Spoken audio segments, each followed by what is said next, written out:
Hey everybody, it's your girl Michaela, and I'm here to do a review of Dragon Ball Super Episode 45.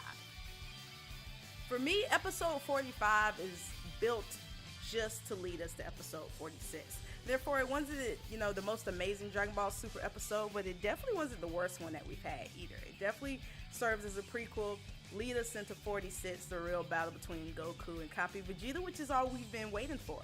But this episode has a lot of cool elements in it. For example, we get the backstory of the superhuman water, also known as the miracle water, but really called Komeson, to know about the people of the planet, how the superhuman water came to be, and basically all the background information we need to understand to get us to where we are in episode 45. We learned a lot about Copy Vegeta. Before this episode, looking at the previews, I thought that the direction that they were going to go in is that, superhuman water guy, he was just going to take Vegeta's power, right? He was going to have all the strength of Vegeta. He's going to fight just like Vegeta. But they actually went above and beyond themselves when they made it that he actually took Vegeta's entire essence, like his spirit. And it's really funny to see how Vegeta's spirit comes into play throughout this episode. For example, when the superhuman, did they give that guy a name? I don't know, but he tells the clone, Copy Vegeta, to absorb Trunks. And Copy Vegeta hesitates for a second. And Vegeta later on says that it's clear that he would hesitate. He wouldn't want to gain his strength by absorbing it from somebody else. But we all know that Vegeta has become a little softy over these sagas and over the years. And Trunks is his son. So if he was going to hesitate about anybody, it would definitely be about Trunks. And I thought that was really cool.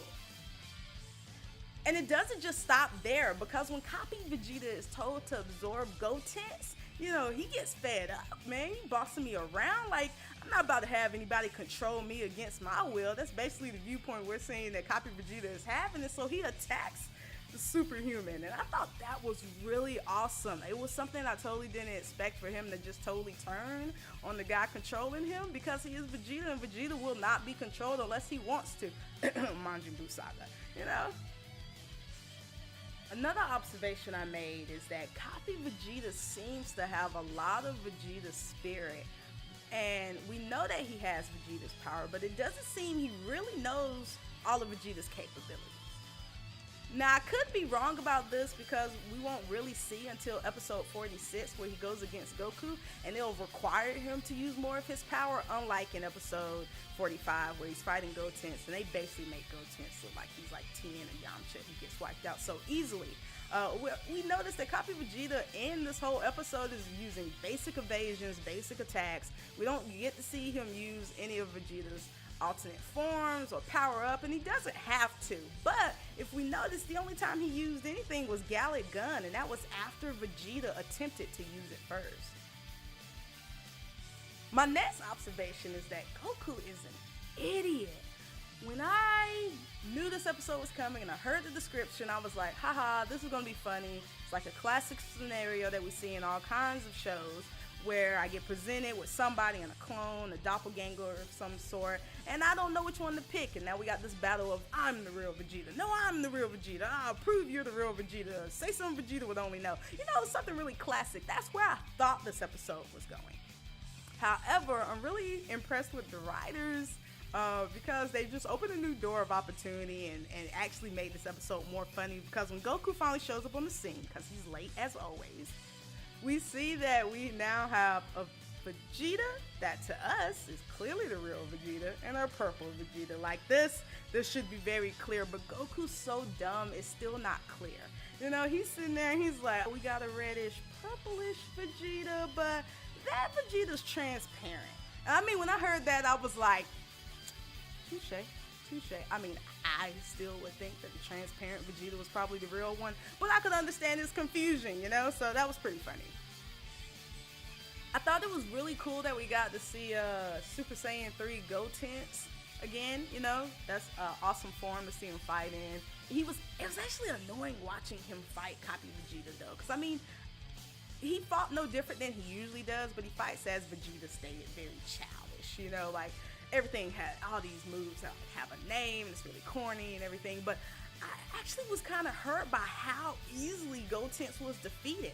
I mean, we all understand that Gotenks is not stronger than Vegeta, but gosh, I mean, Copy Vegeta just finished Gotenks like he was fighting Tien or something. I felt some type of way about that.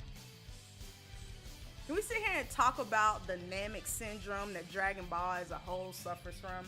You know, you remember back when Frieza was like, I'm going to destroy Planet Namek in the next 5 minutes. And then we had like 18 more episodes before it blew up. We're seeing some of this again. We actually hear that Vegeta's body is going to disappear in 3 to 5 minutes. But there's still like 20 minutes left in the episode. And that wasn't the end of the battle. So we got another 30 minutes of this going on next week. So I thought that was really interesting that it's just totally unrealistic. And that's cool. I don't have a problem with that. It was pretty awesome. However, why don't we just say that the body disappears in the next 30 minutes like we do with Fusion, right? Lasts for 30 minutes, right? Like we don't say Fusion lasts for 3 minutes and then make it last 30 minutes. So anyway, whatever, to each their own. They can do whatever they want. I'm still going to watch it anyway. But I thought that was an interesting observation. So episode 46 next week is the conclusion of this arc until we get Future Trunks.